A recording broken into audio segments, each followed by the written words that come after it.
సరే కాసేపు మీరు అన్నట్టు ఎవ్రీ ఇయర్ ఇలా కొంతమంది ఆధ్యాత్మికవేత్తలు ఎవరైతే ఉన్నారో పంచాంగాలు చెప్తూ ఉంటారు కదా.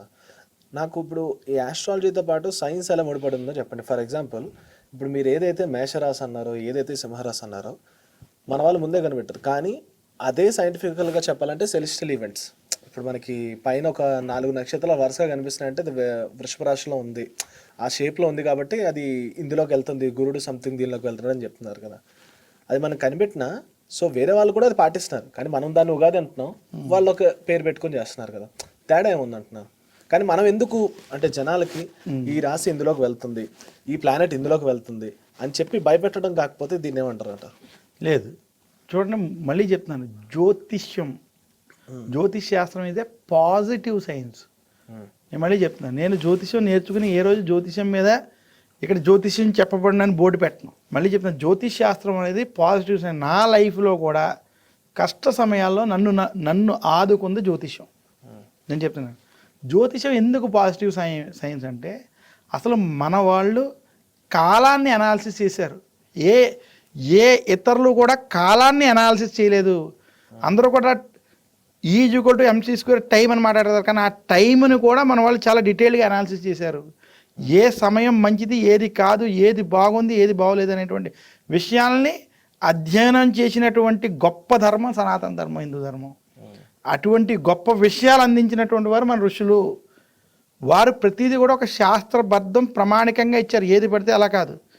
అసలు ఏదైతే మీరు ఈరోజు నవగ్రహాలు నక్షత్రాలు అంటున్నారో ఆ రోజుల్లోనే ఏ టెలిస్కోప్ వంటివి లేకుండా, ఏ సాధనాలు లేకుండా ఈ ఋషులు ఎలా కనుక్కున్నారు.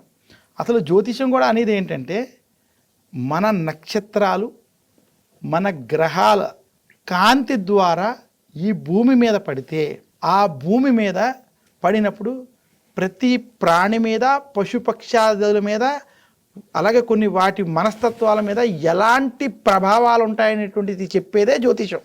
నేను ఉదాహరణకు ఒక ఎగ్జాంపుల్ చెప్తాను. నేను ఒక పుస్తకాన్ని తయారు చేస్తున్నాను అంటే అది ఇంకెంత కాలం సమయం పడుతుందో తెలియదు. నా లెక్కలో 21వ శతాబ్దానికో 22వ శతాబ్దానికైనా సరే మానవులు కుజగ్రహం మీదకి ప్రవేశిస్తారు. అప్పుడు కుజగ్రహం మీదకి ప్రవేశించినప్పుడు ఆ కుజగ్రహం భూమిలా తయారవుతుంది, దాని చుట్టూరు కూడా నవగ్రహాలు ఉంటాయి. భూమి నుంచి వచ్చేటువంటి కిరణాలు కూడా దాంట్లో ఒక గ్రహం మీద నుంచి వచ్చేటువంటి కిరణాలు ఉంటాయి. ఆ గ్రహం మీద జ్యోతిష్య ప్రభావాలు ఎలా ఉంటాయి అనేటువంటిది నేను అధ్యయనం చేసి పుస్తకం తయారు చేస్తున్నాను.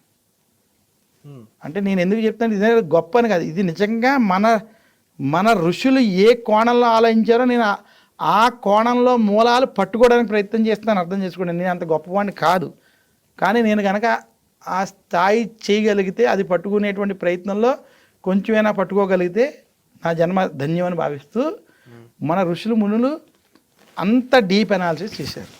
దాంట్లో ఈ అనాలిసిస్లో కొంతమంది సాధన ద్వారా తెలుసుకుని ఉన్నాయి, భగవంతుడి ద్వారా తెలుసుకున్నాయి, కొన్ని వేదాల ద్వారా తెలుసుకుని ఉన్నాయి. ఈ జ్యోతిషం అనేది అప్పుడు చెప్పింది కదా. మనకి ఇదే ఉగాది తర్వాత చైత్ర మాసంలో శ్రీరామనామం వస్తుంది. రాముల వారు చైత్రమాస శుక్లపక్ష నవమి తిథి రోజు ఆయన జననం జరిగింది. రామాయణంలో చెప్పిన విషయం చెప్తున్నాను. రాముల వారి జననం జరిగినప్పుడు ఆయనది కర్కాటక రాశి, కర్కాటక లగ్నం.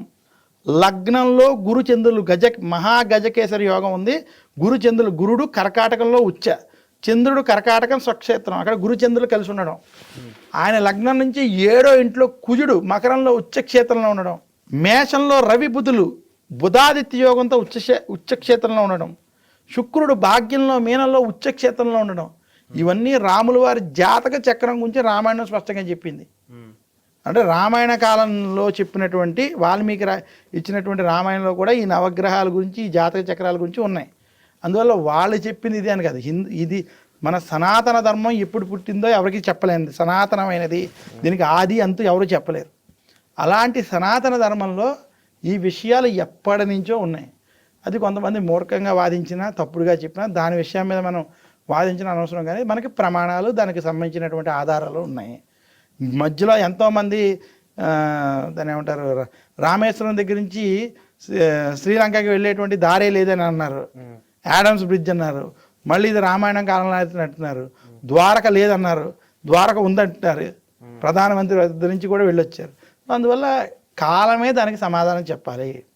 కానీ ఏంటంటే ఆ సమాధానం చెప్పే టైంకి మనలో చాలా ఇంకా అప్పటికే చాలా మార్పులు వచ్చి అప్పటికి ఇంకా మార్పులు వస్తే అది కొంచెం ఇబ్బందికరమైనటువంటి స్థితిలో ఉండొచ్చు. ఇబ్బందికరమైన స్థితిలో